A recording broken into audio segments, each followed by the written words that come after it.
പരിശുദ്ധമായ റമദാനിലേക്ക് നമ്മൾ കാലെടുത്ത് വെക്കുമ്പോൾ ഇൻഷാ അല്ലാഹ് പുതിയൊരു ജീവിതത്തിലേക്ക് നമ്മുടെ നാടും നമ്മുടെ കുടുംബവും നമ്മുടെ സാഹചര്യങ്ങളും എല്ലാം മാറേണ്ടതുണ്ട്. നമ്മുടെ മനസ്സിനെ വേദനിപ്പിക്കുന്ന രൂപത്തിൽ, നമ്മുടെ ഹൃദയാന്തരങ്ങളെ കോരിത്തെരിപ്പിക്കുന്ന രൂപത്തിൽ തിരുവനന്തപുരത്ത് അഫാൻ എന്ന് പറയുന്ന 24 വയസ്സുള്ള ചെറുപ്പക്കാരൻ വളരെ നിഷ്ഠൂരമായി അതേ ഉമ്മയെ കൊന്നുകളയാൻ വേണ്ടി ശ്രമിച്ചു. അതോടൊപ്പം 4 ആളുകളെ 5 ആളുകളെ വേറെയും കൊന്നുകളഞ്ഞു. ആ വളരെ ദുഃഖസാന്ദ്രമായ വേദനകളുടെ കേൾവിയും അതേ ആ പ്രിയപ്പെട്ട ആ ബാപ്പ ഇതെല്ലാം അറിഞ്ഞുകൊണ്ട് വിദേശ രാജ്യത്ത് നിന്ന് ഇന്ന് വന്നതും ഖബറിന്റെ അടുക്കൽ നിന്ന് പൊട്ടിക്കരയുന്നതുമായ വളരെ വേദനാജനകമായ സാഹചര്യങ്ങളെല്ലാം നമ്മൾ കാണുകയുണ്ടായി, നമ്മൾ അറിയുകയുണ്ടായി. അതിനായ റബ്ബിനോട് നമുക്ക് ദുആ ചെയ്യാനുള്ളത്, അങ്ങനെ ഒരു വാർത്തയും നമ്മുടെ നാട്ടിൽ നിന്ന് കേൾക്കേണ്ടി വരുന്ന ഒരു സാഹചര്യം നീ നൽകരുതേ അല്ലാ, നീ നൽകരുതേ അല്ലാ, നീ നൽകരുതേ അല്ലാ എന്നാണ്. വളരെ ജാഗരൂകരാകേണ്ടതുണ്ട്. ഒരുപാട് രക്ഷിതാക്കളുണ്ട്, ഉമ്മമാരുണ്ട്. നമുക്ക് നമ്മുടെ കുടുംബങ്ങളെ, നമ്മുടെ മക്കളെ, വളർന്നു വരുന്ന സാഹചര്യങ്ങളെ നമുക്ക് നന്നാക്കേണ്ടതുണ്ട്.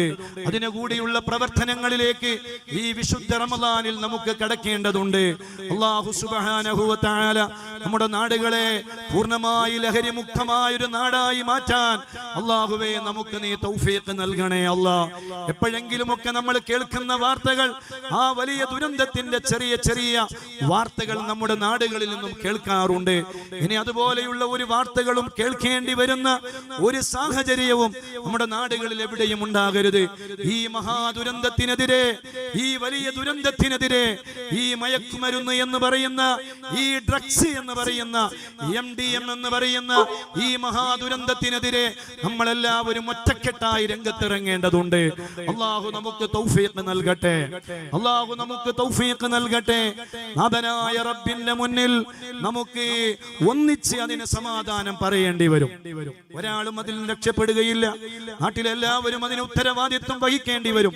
അതുകൊണ്ട് ആ വലിയ ഉത്തരവാദിത്വം നമ്മളെല്ലാവരും ഏറ്റെടുത്തുകൊണ്ട് നമ്മുടെ പാറപ്പള്ളി എന്ന് പറയുന്ന നാട് പൂർണ്ണമായി ലഹരി മുക്തമായ ഒരു നാടായി മാറ്റിയെടുക്കാൻ ഇവിടത്തെ എല്ലാവരും, ജമാഅത്ത് കമ്മിറ്റിയും അവരുടെ മെമ്പർമാരും അവരുടെ വീടുകളും കുടുംബങ്ങളും ഓരോരുത്തരും ഈ നാട്ടിലെ മുഴുവൻ ആളുകളും അതിന്റെ പിന്നിൽ ശക്തമായ പ്രവർത്തനങ്ങൾ നടത്തേണ്ടതുണ്ട് എന്ന് പ്രിയപ്പെട്ട അബ്ദുൽ ഖാദിർ ഹാജി എന്ന പ്രിയപ്പെട്ട അദ്ദേഹത്തെ അനുസ്മരിച്ചുകൊണ്ട് നടക്കുന്ന ഈ മഹത്തായ പരിപാടിയിൽ ഏറ്റവും പ്രധാനപ്പെട്ട ഒരു നിർദ്ദേശമായി നമുക്ക് നൽകാനുള്ളത് ആ വലിയൊരു നിർദ്ദേശമാണ്.